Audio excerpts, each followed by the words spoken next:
సంగారెడ్డిలోని మహబూబ్ సాగర్ చెరువు కట్టపై కానిస్టేబుల్ ఆత్మహత్య చేసుకోవడం కలకలం రేపింది. నారాయణఖేడ్ నియోజకవర్గం కల్హేరికి చెందిన సందీప్ వ్యక్తిగత సమస్యలతో ఆత్మహత్య చేసుకున్నట్లు సమాచారం. ఏడాదిగా సంగారెడ్డి టౌన్ పిఎస్ లో కానిస్టేబుల్ గా విధులు నిర్వర్తిస్తున్నారు సందీప్. ఘటనా స్థలానికి చేరుకున్న పోలీసులు కేసు నమోదు చేసి దర్యాప్తు చేస్తున్నారు.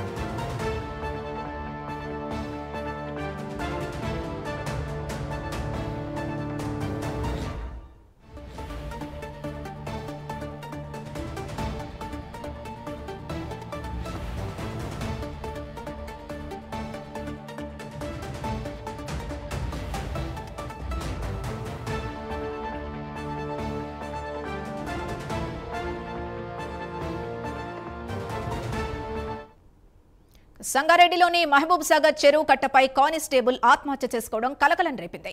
నారాయణఖేడ్ నియోజకవర్గం కల్హేరికి చెందిన సందీప్ వ్యక్తిగత సమస్యలతో ఆత్మహత్య చేసుకున్నట్లు సమాచారం.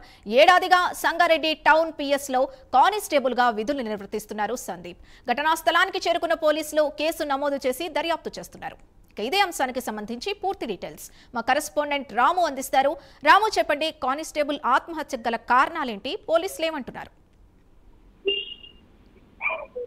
సింధు ట్రాఫిక్ కానిస్టేబుల్ సంగారెడ్డిలో ఆత్మహత్య చేసుకోవడం సంగారెడ్డి పట్టణంలోనే కలకలం రేపుతుందని చెప్పవచ్చు. అయితే నారాయణఖేడ్ నియోజకవర్గంలోని కలియేరు గ్రామానికి చెందినటువంటి సందీప్ సంవత్సరం నుంచి అయితే సంగారెడ్డి పట్టణ పోలీస్ స్టేషన్ లో అయితే ఈ యొక్క కానిస్టేబుల్ గా విధులు నిర్వహిస్తున్నటువంటి పరిస్థితి ఉంది. అయితే ఈ యొక్క సందీప్ కు ఆన్లైన్ లో బెట్టింగ్ ఆడేటటువంటి అలవాటు ఉండడంతో తోటి సిబ్బందితోనే అప్పులు చేసి నష్టపోయినట్టు అయితే మనకు సమాచారం అందుతుంది.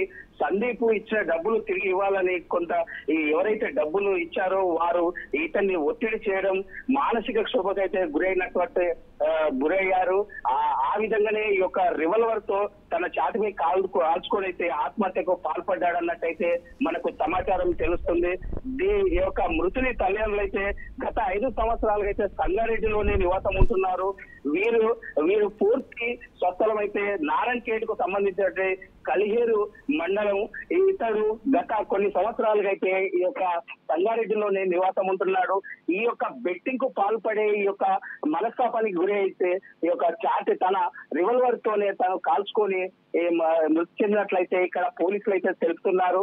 మొత్తంలో చూసుకున్నట్లయితే ఘటన సమాచారం అందుకున్న పోలీసులు అయితే ఘటన స్థలానికి చేరుకున్నారు. ఈ యొక్క దర్యాప్తు కూడా చేపట్టారు. అందులోనే ఎస్పీ కూడా అక్కడికి చేరుకొని ఈ యొక్క పూర్తి దర్యాప్తు చేపట్టారు. పూర్తిగా అయితే సమాచారం అయితే ఇంకా పూర్తి వివరాలు తెలియాల్సి ఉంది. ఈ యొక్క ఘటన జరిగినటువంటి సందర్భం దేనికి మొత్తంలో ఈ యొక్క అప్పులతోనే లేదా ఇంకేమైనా ఉన్నాయా అన్నట్టుగా అయితే సమాచారం పూర్తి వివరాలు అయితే పూర్తిగా మనకు తెలియవలసి ఉంది. Sindhu. Right, thank you Ramu.